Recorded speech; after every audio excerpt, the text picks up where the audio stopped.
지난 일주일간 미국 전역을 공포와 긴장 속으로 몰아넣었던 충격적인 연쇄 총격 사건이 드디어 막을 내렸습니다. 아이비리그 캠퍼스의 낭만이 비명으로 바뀌고 존경받던 교수가 자택에서 살해당하는 끔찍한 일이 벌어졌었죠. 경찰의 끈질긴 추격 끝에 용의자의 신원이 밝혀졌고 그 결말은 용의자의 자살로 확인되었습니다. 오늘 이 시간에는 도대체 무슨 일이 있었던 것인지, 수사가 난항을 겪던 중 어떻게 결정적인 실마리를 찾게 되었는지 사건의 전말을 차근차근 정리해드리겠습니다. 시계 바늘을 지난주 토요일 12월 13일로 돌려보겠습니다. 로드아일랜드주 프로비던스에 위치한 명문 브라운 대학교. 평화롭던 주말 캠퍼스가 순식간에 공포의 도가니로 변했습니다. 검은 옷을 입은 한 괴한이 공학관 건물에 난입해 무차별적으로 총기를 난사하기 시작한 겁니다. 이 끔찍한 난동으로 꿈만턴 2학년 여학생 엘라 쿡과 1학년 남학생 무하마드 아지즈 우미코프가 안타깝게 목숨을 잃었고 9명이 부상을 입었습니다. 당시 캠퍼스는 봉쇄되었고 학생들은 공포에 떨었습니다. 그런데 목격자들 사이에서 아주 기이한 증언이 나왔습니다. 이 잔혹한 범행을 저지르는 동안 범인이 마치 개처럼 짖는 소리를 냈다는 겁니다. 이해할 수 없는 광기 어린 행동이었죠. 범인은 그렇게 현장을 빠져나가 종적을 감췄습니다.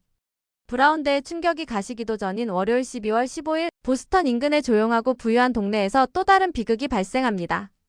MIT의 저명한 핵과학 교수이자 세 아이의 아버지였던 47세 누노 로레이로 교수가 자신의 집 현관에서 총에 맞아 숨진 채 발견된 겁니다.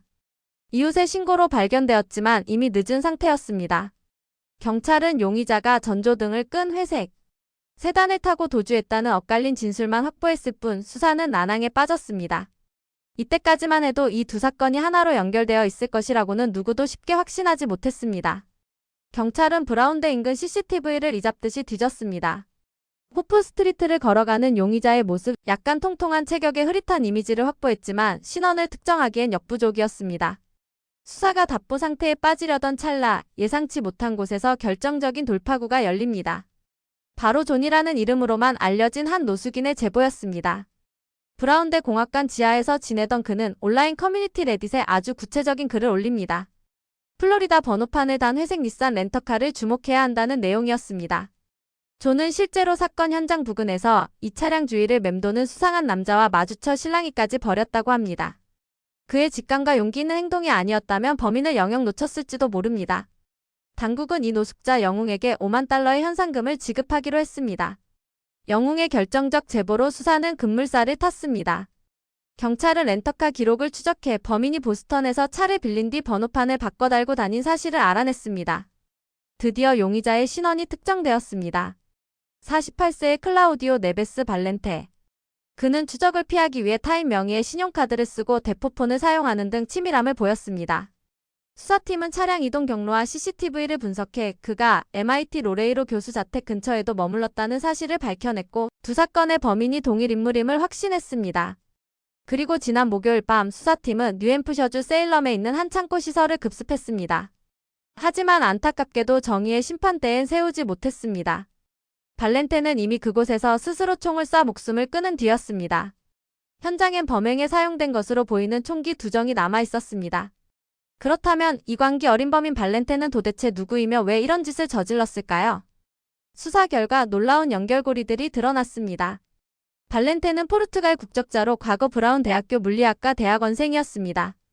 더 충격적인 건 그가 총기를 난사했던 바로 그 공학관 건물에서 주로 수업을 들었다는 사실입니다. 그리고 두 번째 희생자인 MIT 로레이로 교수와는 과거 포르투갈 리스본에서 함께 공부한 사이였습니다. 두 사람 사이에 어떤 일이 있었는지는 영원히 미스터리로 남게 되었지만 과거의 인연이 끔찍한 비극의 씨앗이 된 것만은 분명해 보입니다. 마지막으로 이 사건이 불러온 예상치 못한 정치적 파장입니다. 범인 발렌테는 학생 비자로 미국에 들어왔다가 2017년 추첨식 이민비자 프로그램에 당첨되어 영주권을 얻은 것으로 밝혀졌습니다. 이 사실이 알려지자 국토안보부는 즉각 반응했습니다. 장관은 이런 흉악범이 미국에 들어와선 안 됐다며 분노했고 트럼프 대통령의 지시에 따라 이 추첨식 비자 프로그램을 즉시 중단하겠다고 선언했습니다. 한 개인의 끔찍한 범죄가 미국의 이민정책 자체를 뒤흔드는 결과로 이어진 것입니다.